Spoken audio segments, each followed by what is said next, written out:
அரசியல் ஆதாயங்களுக்காக மக்களை மத ரீதியாக பிளவுபடுத்தி மக்களிடையே வேற்றுமையை விதைத்து அதில் குளிர்காய நினைக்கிறது பாஜக. அவர்களின் இந்த விஷமத்தனமான வேலைகள் வேறு எங்கு வேண்டுமானாலும் எடுபடலாம், ஆனால் தமிழகத்தில் ஒருபோதும் எடுபடாது.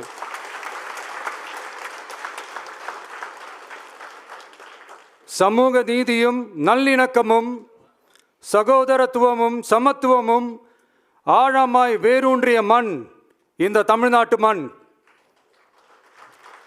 எனவே இங்கு தந்தை பெரியாரை அவமதித்தோ அறிஞர் அண்ணாவை அவதூறுக்கு உள்ளாக்கியோ அல்லது தமிழ்நாட்டின் மதிப்பிற்குரிய தலைவர்களை வைத்தோ அரசியல் செய்ய நினைத்தால் அதில் பாஜக ஒருபோதும் வெற்றி பெறவே இயலாது.